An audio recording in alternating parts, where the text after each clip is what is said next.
ഒരു വീഡിയോ ഞാൻ എടുത്തു വെച്ചത് ഇതിൻ്റെ അമ്മ ചത്തുപോയ ദിവസമാണ്.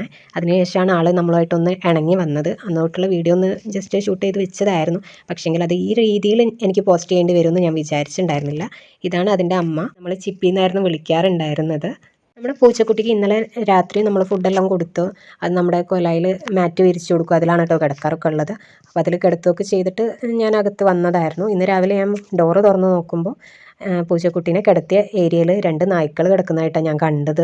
അപ്പോൾ തന്നെ ഞാൻ ഷോക്കായി. ഇക്കാനെ വിളിച്ചു. നീച്ച ഡോറ് തുറന്നപ്പോഴത്തെ നായ്ക്കൾ ഇറങ്ങി പോയിട്ടുണ്ടായിരുന്നു. നമ്മൾ നെറ്റെല്ലാം ഇട്ട് കവർ ചെയ്ത് വെക്കുന്നതാണ്. പക്ഷേ അതെങ്ങനെ കയറിയെന്ന് നമുക്കും അറിയില്ല. ഒരു പക്ഷേ പൂച്ച അവിടെ കിടക്കുന്നതിന് സ്മെല്ലടിച്ചിട്ടോ ഇല്ല അതിനെ കണ്ടിട്ടോ കയറി വന്നതും ആയിരിക്കാം. അത് കഴിഞ്ഞു പിന്നെ ഞങ്ങൾ പോർച്ചിലെ ജനൽ തുറന്ന് നോക്കുമ്പോൾ കാണുന്നത് നമ്മുടെ പൂച്ചക്കുട്ടീനെ കൊന്നിട്ടേക്കുന്നതാണ് കേട്ടോ കാണേണ്ടി വന്നത്. വല്ലാത്തൊരു ടൈമായിരുന്നു അത്.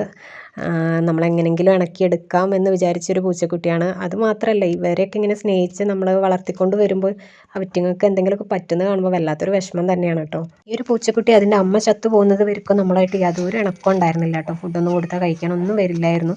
അമ്മ ചത്തു പോയിട്ട് നമ്മൾ കുഴിച്ചിടാൻ കൊണ്ടുപോയതൊക്കെ ആ കുഞ്ഞു പൂച്ച കണ്ടിട്ടുണ്ട്. അതിനുശേഷം തൊട്ട് ആളെൻ്റെ വയ്യത്തല വന്ന് കരയും, എന്തെങ്കിലും കൊടുത്താൽ കഴിക്കും, വിളിച്ചാൽ വരും, അങ്ങനെ ഒരു അറ്റാച്ച്മെൻ്റായി വന്നിട്ടുണ്ടായിരുന്നു. പക്ഷേങ്കിൽ ഇങ്ങനെ ആയിപ്പോയി അതിൻ്റെയും വിധി.